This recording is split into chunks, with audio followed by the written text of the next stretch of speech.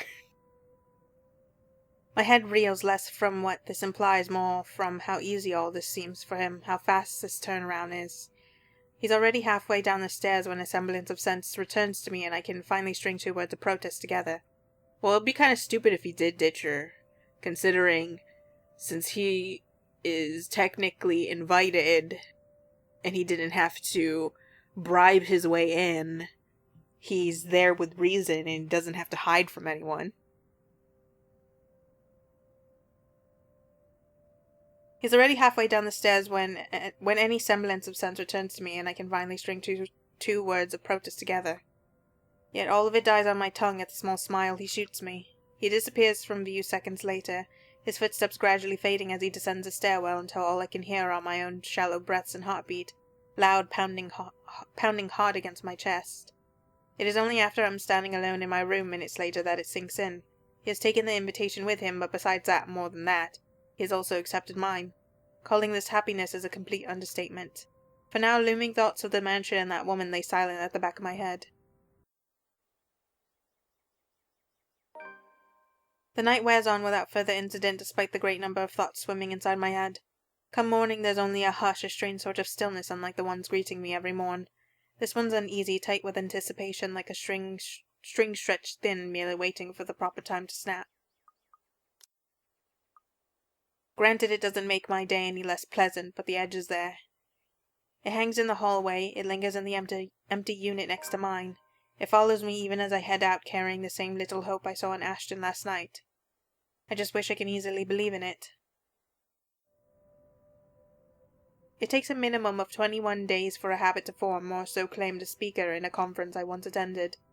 And it only took less than 3 for the hospital sterile scent to lose its sharp odor.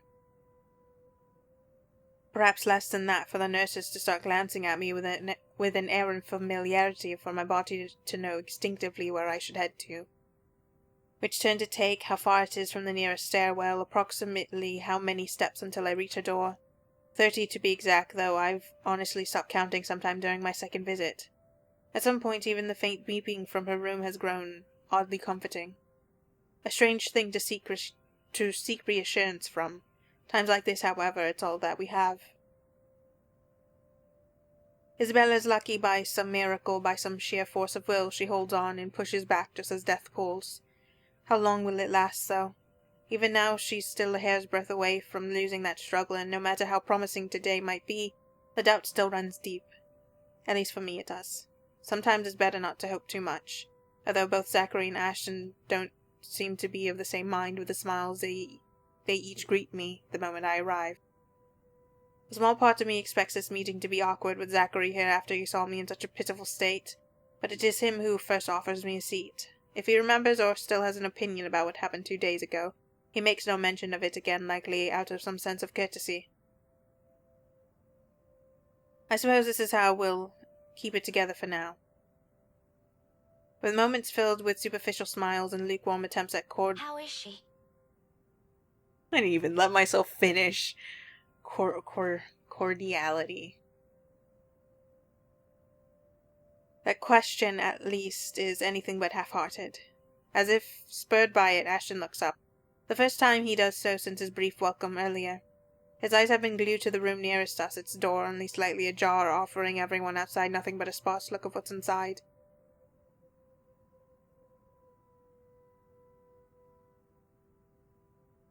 All I see in it is uncertainty, yet he stares at it with something close to hopeful, like doing so will summon another miracle from the depths of near impossibility.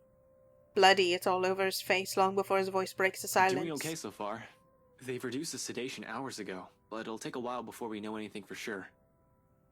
The Ashton I know will never subscribe to that kind of false hope. If there's anyone present here who would be, it's Zachary.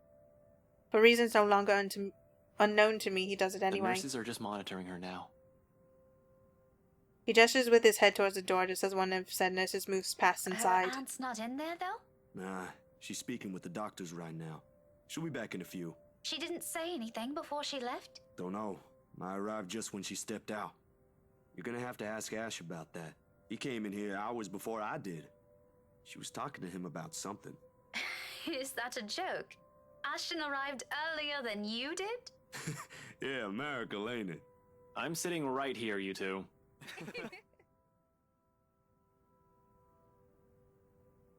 A peal of laughter follows his remark despite ourselves and this mess of a situation immediately. The mood around us lifts, if only a little. I doubt it'll shift back to normal entirely, not when there are still a great number of things that we're intentionally leaving unspoken. Amazing how simple this is, though, pretending everything's the way they used to be with only a few words. We ain't the only ones, though. Bella would probably have had plenty to say about it, you know? She wakes up at 4, Zach. Every day. That's inhuman on so many levels. Besides, none of you can even get out of bed at 6, so get off my case. If Isabella's got a problem with my morning habits, she can complain about it when she's out of coma. When, not if. Now of all times he chooses to be like this, decides to forego all the hard truths to chase after that one light at the end of the tunnel. Despite Zachary's reassurances days ago, I'm not foolish enough to carry an expectation as heavy as that, knowing that she has a chance and taking comfort in the idea is one thing. Clinging onto it and blindly believing what might be improbable is another. You don't sound too worried about this. Didn't the doctor say there'll be no guarantee? This is just to see if she's improved. That still doesn't mean she'll get better. Yeah, well, it's not like there's anything we can do about this. She's already there, we're already here. I'd rather not lose sleep over this if I can help it. I've got other things to worry about. All lies. If he truly believes that, he won't be raking a hand through his hair after that remark. I've seen him do it more times than I can count to know he only does it when he's frustrated. If this truly hasn't already weighed on him, the lines of his shoulders won't have that tight slump, nor in his voice will have that exhausted lilt. It has all been there since it started. It's not going to disappear anytime soon. Because if there's anything all these years has taught me, it's that Ashton hates losing anyone, both in the figurative and literal sense. It happened with his mom, it happened with his dad, and with her like this on the brink and teetering between life and death, he'll try everything to keep her. You think the world would be much more forgiving once people like him starts thinking in such a way. But it is a harsh place still, and sometimes, as good as a notion it is, there are things that are simply out of our control. When it reminds us of it, it does so briskly, in the form of another voice piercing through the dense silence in the hall. Santos! Miss Santos! Get rapid response here. Call for Doctors Nicholas and Beatrix stat. Tension returns to the hallway in an instant. For a couple of agonizing minutes, only the sounds behind her room reverberates into the hall. A calm voice urgently calling orders, 2 sets of feet moving about, the rapid beeping of the machines inside. Suddenly, merely standing in the hall soon proves to be smothering. Too small, too tight, too stifling as the rest of the world fades into nothing, and only the room in front of us matters. Next to Zachary and I, Ashton now stands rigid. The lines of his jaw are clenched firmly while he gapes at the tiny opening in the door with wide eyes. I haven't even noticed when he had risen from his seat, but a struggle is clear on his face, though before he can take a single step forward, Zachary's hand lands on his shoulder, holding him back. Despite his own worries, he is nothing but forbearing when he mutters his reassurances. Chill, man. Let them do their work. Leave it to them. She's in good hands, so please, give those guys inside a little credit. They were able to save her the first time, yeah? It's not a code. She hasn't coded yet. Almost as soon as if to confirm it, the loudspeakers crackled to life, the broadcast echoing Zachary's words throughout the whole hospital. Rapid response, room 49. Rapid response, room 49. Paging Dr. Nicholas Vogel and Dr. Beatrix Vogel. Rapid response. Please head to room 49. Stat. The message blasts on for another minute before it finally ceases. It takes less than that for the hospital's emergency response team to arrive, but their presence does nothing to ease the disquiet in each of us. Ashton's most of all. The minute a nurse shuts the door firmly on us, he releases the breath he's been holding, along with it, or every shred of hope he'd allow himself to carry, now crushed under the weight of what we've just seen and every expectation he carried. It's not surprising that when the air around us becomes too heavy to bear for someone like him, he's the one who first steps out.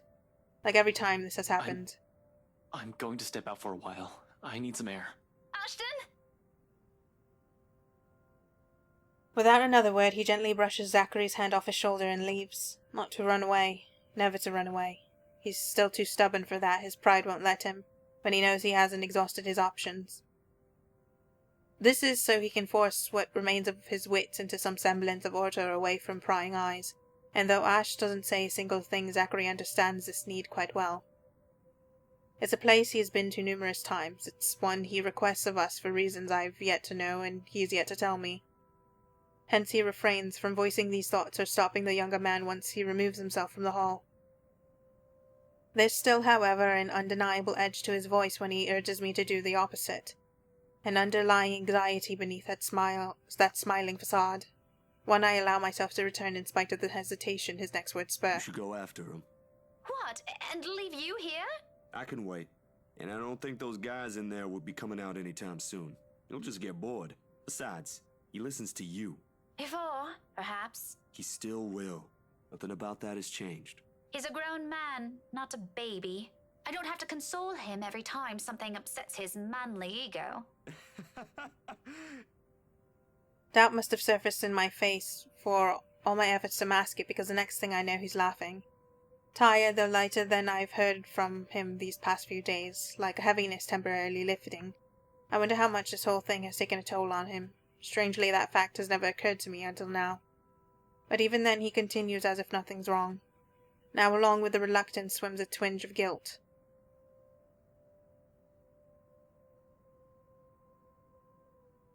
All this time I've been looking at how this has only affected both Ashton and I, when Zachary is in as much need of comfort. After all, he understands Isabella in ways neither the rest of us can. You know it can be one sometimes. Go on. I'll let you two know if anything changes here. And I get the sense you two still have a lot of, things to, talk about. That much is still true. But I know Ashton. He is not a man who expresses himself freely. He will not yield until he's ready, and this one he might not be too willing to share yet. Still, a huge part of me wishes to go to him. Sometimes I resent myself for getting caught between making such calls.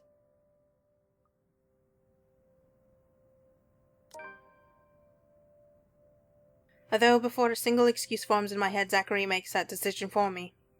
Already he's showing me a knowing smirk. It spreads across his face the moment I look up. With a chuckle and a casual wave of his hand, he gestures for me to leave. Don't worry about it. Check on him. He needs somebody to do that for him. I'd knock some sense into him myself if I can. But like I said, he listens when it's you. We'll see about that. Thanks, Zachary. I'll be back soon. Nah, take your time. But just remember what I told you before. He has known prior to making that suggestion. Where I'll always go, who I'll often pick when faced with a similar choice, or how it'll bother me if I don't. The answer is a habit now after uttering the same thing for so many years.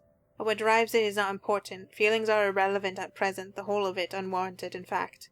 That's what Zachary has been trying to get at all this time, isn't it? I've been too furious to understand, busy swaying between anger and my own affection since that night, because at the core of it we're still friends, aren't we? There will be time to think about these matters later. For now, as I leave Zach in search of him, I'll be what he needs me to be. I find him minutes later in a hallway not far from Isabella's room.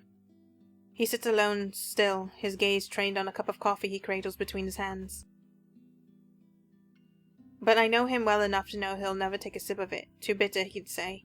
He prefers one dumped with a shite load of sugar. He's only keeping it for the warmth. Occasionally he'll sway the cup lightly, only to send the dark liquid swirling close to the edge. Like disturbing its still surface will show him all the answers he needs, all the miracles he's hoping for. If it provides him any, he makes no mention of it when I take the empty seat next to him. He doesn't bother moving either, or returning my greeting with a slight nod like he always does. Under the corridor's harsh lights he appears older like this. There's a deeper set to his eyes, a hollowness not present before, and it's most certainly not due to exhaustion anymore. Seeing it so openly displayed in such a manner, however, unease trickles into me.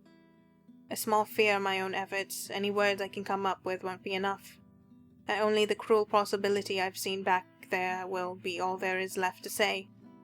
Nevertheless, it's still worth a try. That coffee is going to get cold soon if you don't drink it. A waste of money, if you ask me. For a fleeting second, he takes his eyes off it, glancing at me from the corners of his eyes. It doesn't last too long, but in that short exchange it feels as if he's searching my face for something. And when he finds nothing of it in me, he merely lets out a breath and holds the cup out to me. You can have it if it bothers you. No thanks. I already drank a cup this morning. Besides, their coffee here tastes like shite. I've had enough of it these past few days to last me a lifetime. I think they're using the same brand, you know? The one Isabella likes so much. Just slurps it down. I have not meant to bring her up, but she's woven herself into our lives so much that even talk as simple as this has something to remind us of her. Now it's pitching back towards unsafe territory, right into topics I'm hoping to avoid. We're both bad at this, aren't we? You noticed that just now? Afterwards, Ashton immediately falls silent again, the good humor in him gone. I follow soon after, unable to string the proper words to keep this going, and an uncomfortable air sets. No surprise right there, all this time we've been skirting around the issue, the hard truths we're forced to deal with. It's a way of coping, contradicting the kind of people we both are. No wonder we'll fall apart at some point. And if what happened today suggests anything, it'll be easier for us if we steel ourselves as early as now. Even if a tiny part of me still wishes to believe, there's simply too much working against her now. But is saying such a thing appropriate, even given the situation? With him like this, I'm afraid doing so will bring more harm, good intentions aside. Sometimes I resent myself for getting caught between making such calls.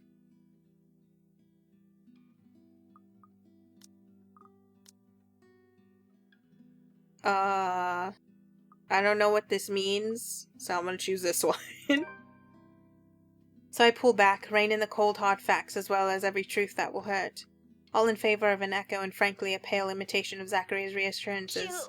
She'll get through this. I wish there's more conviction to my tone, or at least a hint of certainty to it. But try as I might, I don't know if I can still put my faith into those words. At some point, perhaps I did.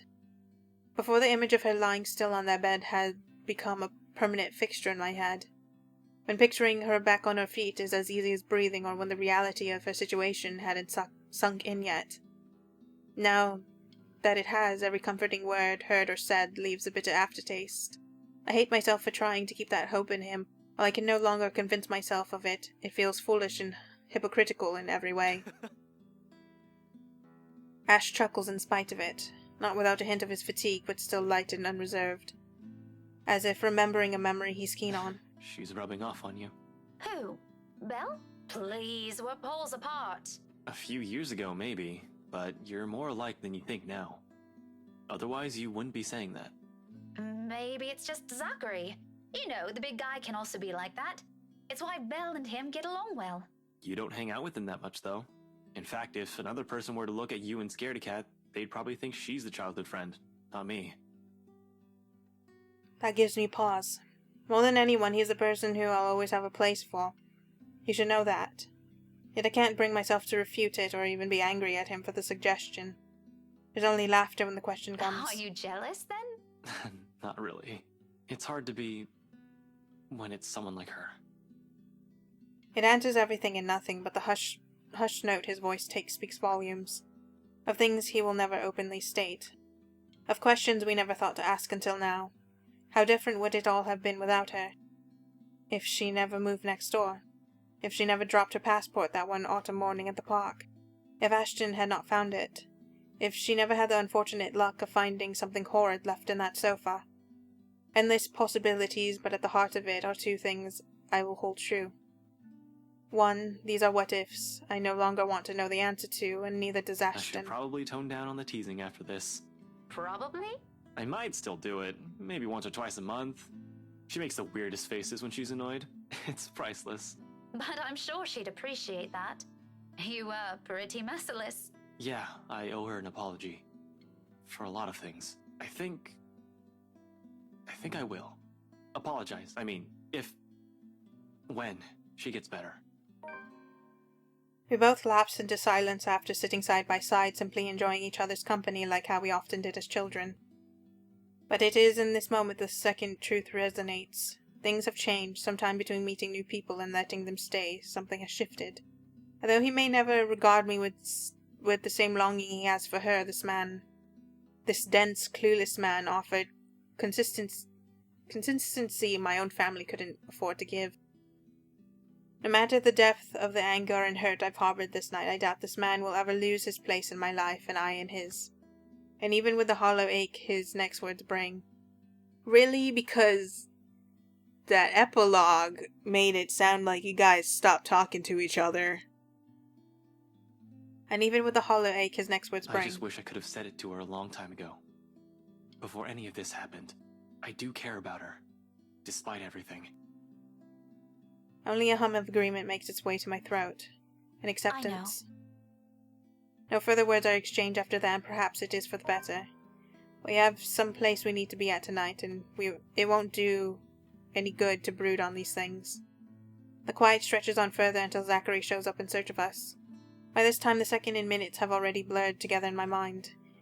It must not have been that long, though from his expression, dark circles under his eyes, red rimming its edges, it's as if he had spent another night on a vigil. Ashton tenses the second he catches sight of it, a multitude of expressions flashing across his face. Confusion, apprehension, dread, all in under a minute till it settles back to his usual impassive mask. If given the chance, he'd probably run back there to see for himself, but Zachary raises a stalling hand before he can think of it. The nervous line in his mouth gradually melts into a smile, or one resembling it. Lately seeing a genuine one on any of us seems almost like a luxury. Nevertheless, Ashton lets it ease him. There's nothing else after all. She's stable now, but they've placed her back in a coma. She'll be under observation for the rest of the day, so no visitors for now. Still not the best news we've heard in a while. I don't think it's what Ashton's hoping to hear either. We're back to square one, back to another waiting game with no clear end in sight. Of course none of us mentions it, even if the meaning's all too clear in our heads. There's still, however, relief in this, something we carry when the three of us leave the hospital for now. If that alone will be enough, remains to be seen. At least tonight I'll have something to help take my mind off things. Hopefully where this all started would provide the answers I'm looking for. That'll be one less thing for me to worry about if so.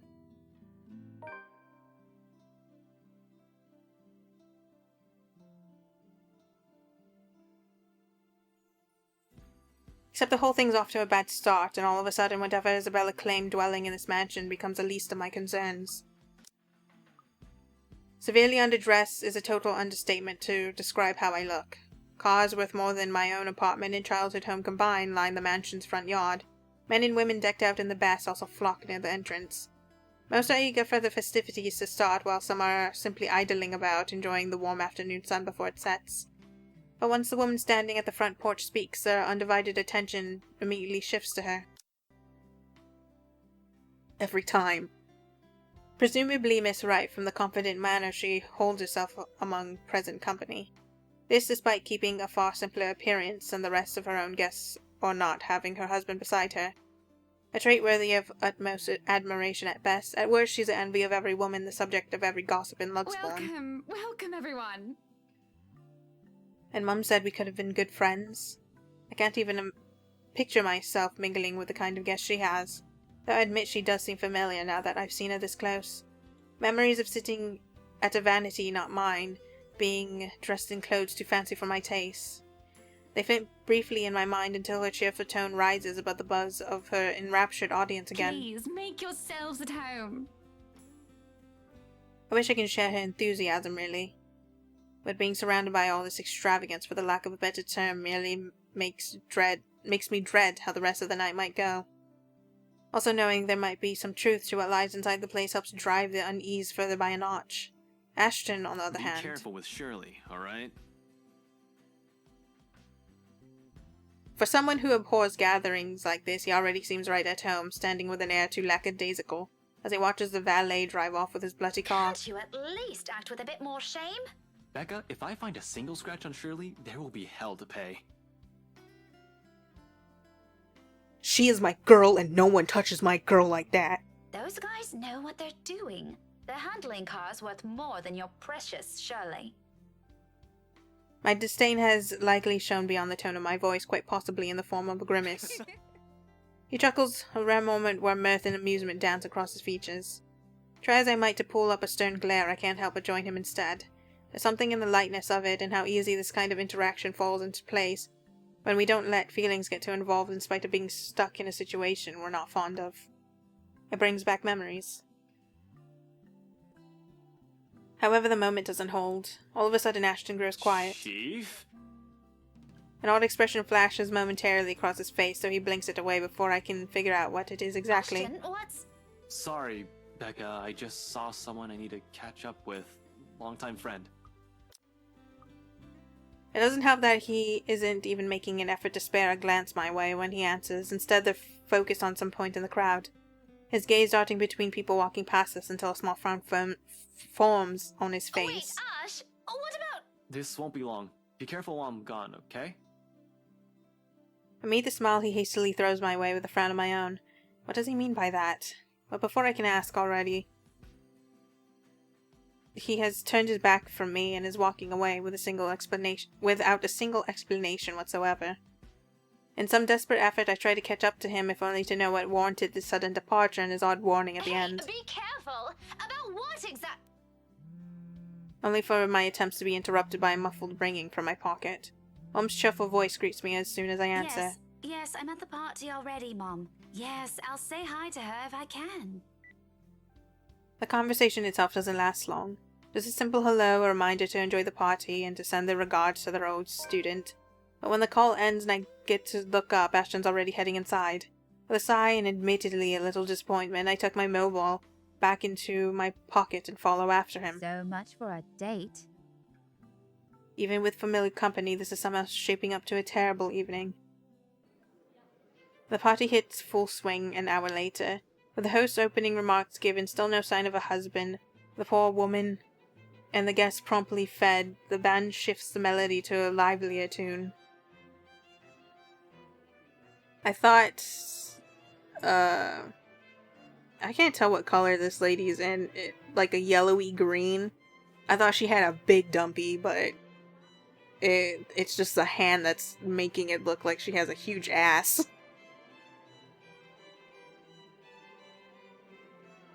Soon laughter and the rhythmic tapping of shoes fill the room, all in accordance to the lifting strains of music. If I didn't know any better, I'd say he'd only agreed to come with me for another reason. I swear, the next person who asks, I'm dancing the night away with. Ashton can go fuck himself. You would catch his eye a lot better if you wore nicer clothes, don't you think? But his reason's clear to me now. Still, the heat of a blush creeps up my cheeks in denial already, despite wanting it to happen. Wait, what?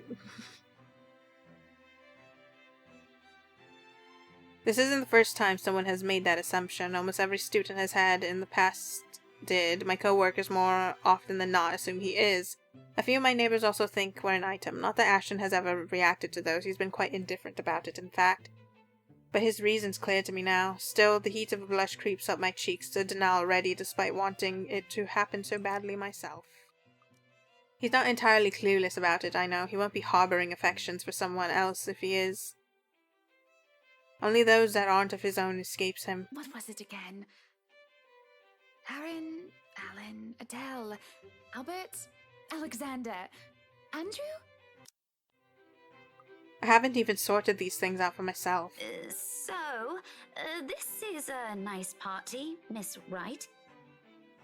Though to be frank, I doubt she'll be so willing to pass this up. The topic has already captured her attention. Please, Hannah's fine. No wonder I lost him to someone else long before my own feelings are known. And then, I go and act as if I'm entitled to any of it. That by virtue of us growing up together, he must return whatever I feel for him, that he's not allowed to look at another, because I'm the one who has stayed by his side the longest. when in the first place Ashton has always been his own person. He didn't have to lie to me. I'm not sure what pisses me off more, that he ignored me the whole evening and might have just left without saying anything, or knowing he obviously has some other motive for being here. It's the last straw. No longer in the mood, I grab my bag and head out, more than ready to end the disastrous night as early as possible. As it turns out, the night isn't done with me yet. You should be with your wife. You know, brooding over here isn't going to fix this mess. Again with the lecture. Will you stop calling it that? Very well, what should we call this then? A heart-to-heart? Please don't, I might puke. And just so you know, I don't want to talk about feelings. Ever. This isn't one, all right? It's just a friendly concern.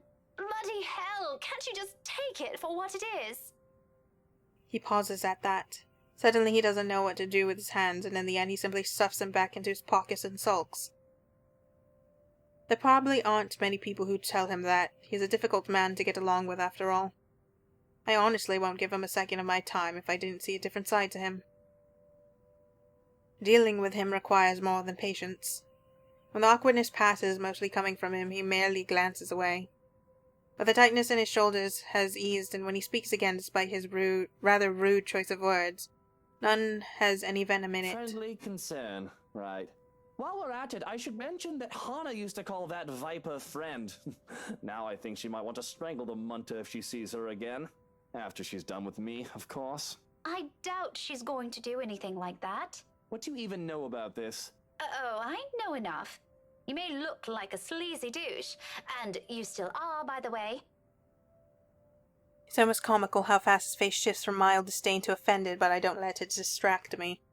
These things need to be said, and he needs to hear them, even though they're coming from some meddling stranger. But you have your few good moments. I might even say that you're a decent person, if I'm in the mood. Now go. If you really love her, you've got to try and fix this yourself. Maybe tomorrow. Luke! Daisy, did you see her earlier? Was that the face of a wife who wants to have a chat with her cheating husband? Oh, well, at least you admitted you did something wrong. Good for you. How about a star? Would you like a star to go with that good deed? Don't get used to it. Do you realize how awkward this is? Oh, I do. Before I've even thought about what to say, I've known there can only be two ways this can go. All things considered, it isn't as bad as I've assumed. However, there are still some things my brand of encouragement can't fix. His marital problems first and foremost, his attitude follows right after. Concerns aside, I can't help with those. Those are things only he can fix, and it's definitely not by standing around here bantering. Don't worry, I was just about to leave. Feel free to continue with your brooding once I'm gone. I'm not going to tell anyone. Cross my heart. You think this is funny, Daisy? Laughter is the only response I give him. With a slight wave of my hand, I end it right there and walk away. Too long didn't read stop sulking. Although I can't resist the urge to glance back before I leave, if only to have one last look at the man he really is. But the instant I turn my gaze on him, I see it. Looming, hovering over his shoulders, drawn to him like a moth to a flame. He looks like baby there. Like the first time I've stepped inside this place in search of Isabella. He was there too, wasn't he? That man along with his wife and another person, Miss McCullough. And that shadow. No, a woman now. Her, no longer a dark blur. Terror rushes through every vein in my body, a crippling sensation gripping every part of me while he stares at me with a glare filled with nothing but hate and venom.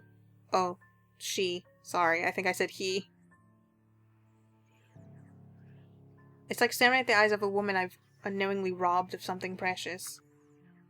I try to say something. A warning, but before I can gather my wits and voice it out, someone shuts the door behind me, as if to keep outsiders away from the secrets this mansion possesses. The brush of fresh air against my cheeks does little to dampen the chill in my bones. If we're done here, let's go. My mistake. The second his voice cuts through the crisp night air is that I have allowed my annoyance to get the better of me. Fuming, purpose forgotten, I whirl around and march towards him. One accusation after another piles up at the tip of my tongue, ready to be hurled at any moment. There's no hesitation holding me back when I fling it at him. The straight face he keeps as I do so doesn't help temper my anger either. It only makes me want to slap some more sense into him. Shouldn't I be the one asking you that? Becca, I've been waiting here the whole time. I told you I hate parties like... And before that, where have you been the entire evening? Right then and there I might have forgiven him if he'd shown some ounce of remorse for leaving me like that. Maybe he could have looked away, given me a sign that my assumptions might be right.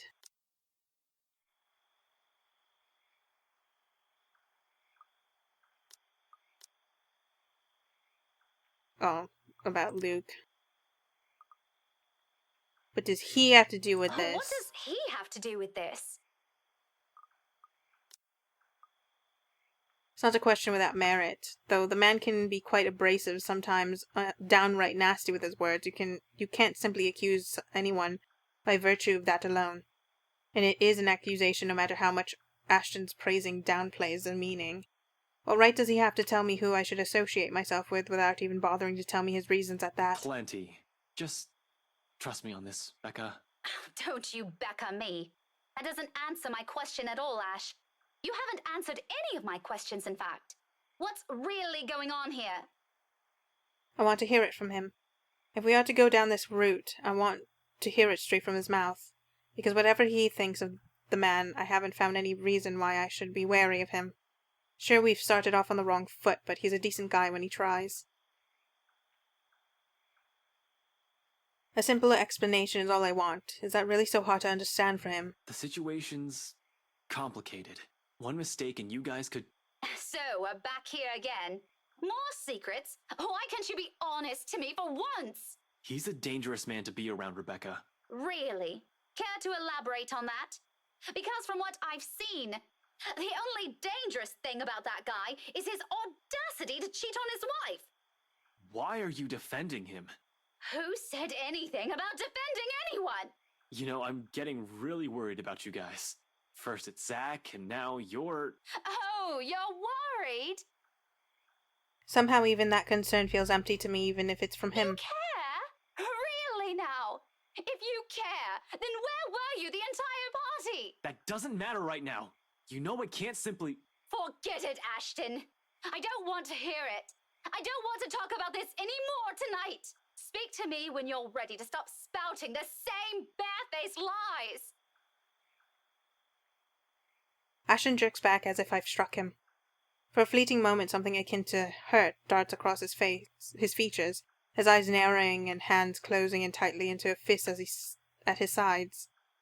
It does little to lull my ill humor, because in the next second his answer sounds nothing of the apologetic tone I'm expecting from him. Fine.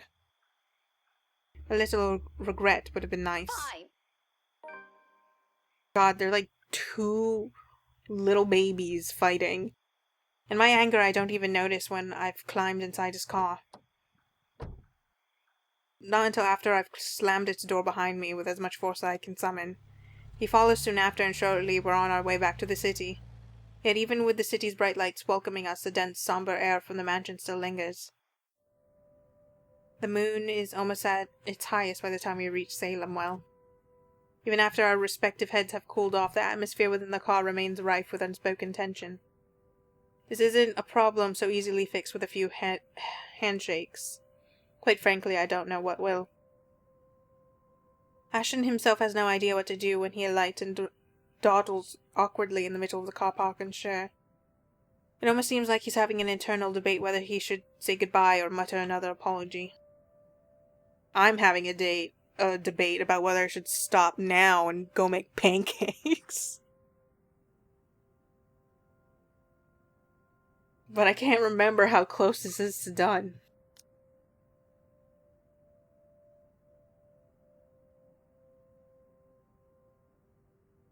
Are we almost to the library?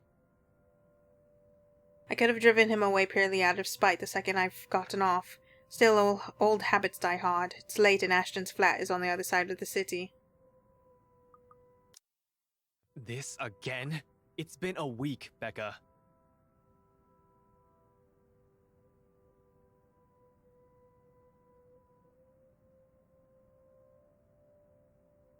What? Where are you going? I thought you go ahead upstairs. I need to contact Professor Andrew. Andrew, why would you? Oh no, please. I thought we already agreed that was a dumb Halloween prank. No need to bring in the old guy. Oh, in regards to the letter. Of course he's still skeptical. It makes one wonder if he's even seeing anything at all. Figures his curse will stay away from the scoffer. But this is another loose end tonight that I can't just leave alone, Ashton's belief notwithstanding. It just so happens that it's one I can delve into using means other than taking a look at the mansion itself. Ashton, do you really think I still give a shite after that stunt you pulled tonight? No, but this is... I spent so many years with him to know this is about to turn into another argument. Before he can finish it, I cut him off with a firm raise of my hand. I don't care.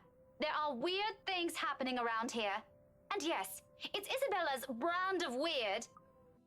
Anyways, I will be counting this as 2 videos. Not this video, but I mean like this is one section.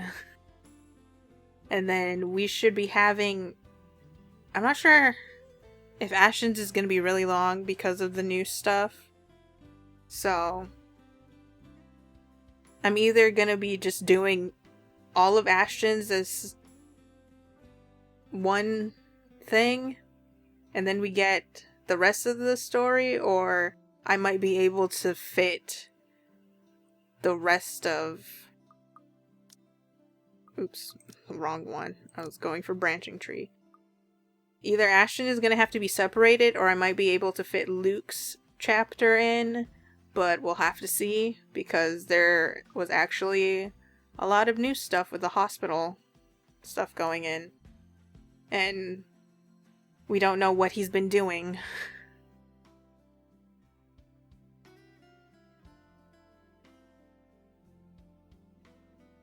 This one, we really did see...